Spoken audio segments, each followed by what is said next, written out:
Hey, I'm back with Kevin Cooper. And Kevin, in our last video where we were looking at how to get your offers accepted, you brought up a key point. And the truth is, Gary talks about it all the time: listings, leads, and leverage. So how are you getting the majority of your listings right now? The vast majority of my listings are business to business. So you have to take the people that you're referring business to and hold them accountable for reciprocating. And what that means is your loan officer, for example, your loan officer should be sending you leads for short sales as well as traditional listings. It's very easy. It goes like this. Someone calls up your loan officer and they say, hey, can you refinance me? The loan officer looks and they find out, no, Robin, I'm sorry, you're $200,000 upside down. However, there's a window of opportunity for you, and might I suggest you call Kevin Cooper. In fact, I'm going to have him give you a call to talk about what options you might have. And that's a very simple one. You can do that with your loan officers. Another good one for financial planners, for example, might be, hey, remember the glory years when everybody was investing with you quite a bit of money and they've kind of pulled that back when the economy tanked? Wouldn't it be nice to get your investments back up? And of course you're going to say yes. So what I would do at that point is I would go ahead and say, well, here's what's going on. If a person is sitting in a home and they're paying $4,000 on a mortgage for a house that's 50% upside down, that's probably not their best business decision. And if they could go ahead and move 2 doors down and rent a house for $2,000 a month, then they're going to have, and this is of course through doing a short sale, then they're going to have another $2,000 a month that they really don't have anything to do with. And what they can do is they can get some good savings habits and invest with you. You can let them go ahead and grow their home for 2 to 3 years while they're repositioning themselves to buy again. In the meantime, they'll go ahead and buy 3 years from now, but you've got a client that has 3 years to make savings become a good habit, if that makes sense. And that's what I do with my financial planners. Makes a whole lot of sense. And then finally, bankruptcy attorneys are pretty easy too. You just call up a bankruptcy attorney and you talk to them and understand a bankruptcy attorney. Make sure you use their language. Their language is they protect you, the consumer, from the continuing liability to the debt. Typically, after they bankrupt somebody, they just tell them to let the house go. The business reality is, even though the bankruptcy is finished, the house is not finished. It's going to have to go through foreclosure if they just walk away. Now, what if the house sits out there for 6 to 12 to maybe 18 months before the bank forecloses? At that point, it's that much longer for that person to rebuild their credit. Isn't that right?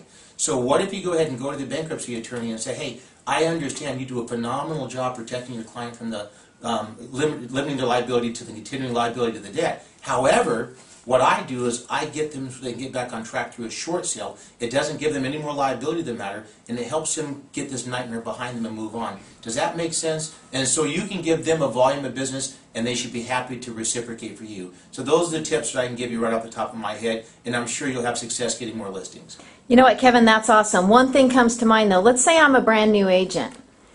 I know I can probably go build those relationships. Is there any other tip that you can give me as a new agent to build my confidence in obtaining listings? I would say, obviously, learn your scripts. Scripts are everything. And the good thing is, with short sales, it's a little bit different. It's not like you're competing against 5 or 6 agents at a time as you might on a traditional listing. And who does not know somebody who is upside down in their home? So it's a matter of just educating yourself in the basics, saying, hey, Robin, this is Kevin. Tell me about your problem. And we go into it and you'll tell me about your problem with your house. And so we'll say, hey, Robin, so what do you want to do? You want to keep your house, or is it time for you to move on?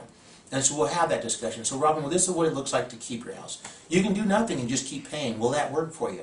No, that doesn't work for you? Okay, let's take that off the table.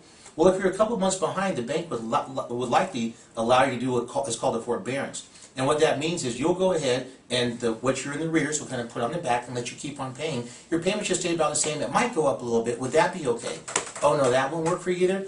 Okay, let's see. Well, the next thing you could do is you could do what's called a loan modification. Have you ever heard of that? And usually the people go, oh my God, I've been trying it for a year. It doesn't work too well. But sometimes you have someone who's newer to the process and they really want to do that. So say, hey, well, that's great, Robin. Let's see what it looks like. And one of the best things you could do for your client is get a mortgage calculator and say, well, Robin, you owe $500,000 on your home. You've been into it for 5 years now, so that means you have 25 years left on your term. You were paying a 6% interest only. Now the best rate that's out there is around 4% more or less, and we'll do that, but that'll be principal and interest. So let's plug all that into my mortgage calculator. Hey, Robin, it looks like your payment's going to be this. And normally when you do that, it's a higher payment than what they want. What they're really hoping for is they want a principal reduction down to the current market value, and they want the interest rate down to the current market value. But anybody out there, raise your hand if you know of anybody who's had this happen.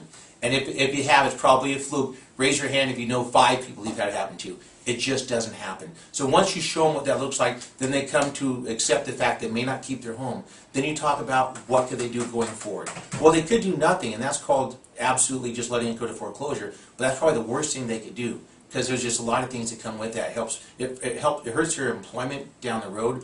It also goes ahead, amongst other things, it's just really damaging on your credit. The next thing you could do is called jingle mail. You kind of lick the envelope and send it back, and what is that called? It's a sexy term called deed in lieu of foreclosure. But that concerns me also, because the last word in that sentence is foreclosure. So what we want to do is say that's probably not the best thing either for them, because it's still going to impact their credit the same way. The thing that most of my clients do is called short sale. And what it looks like is I intercede on your behalf with the bank, and then we go ahead and negotiate for you. And then that way it makes sense, because going to foreclosure is kind of like driving down the freeway at 70 miles an hour and you take your hands off the wheel, you're going to crash.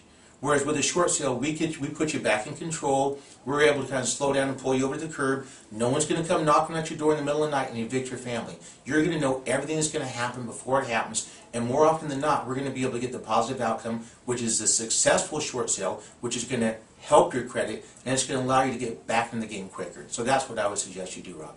Great. Kevin, thanks so much for your time. You're welcome.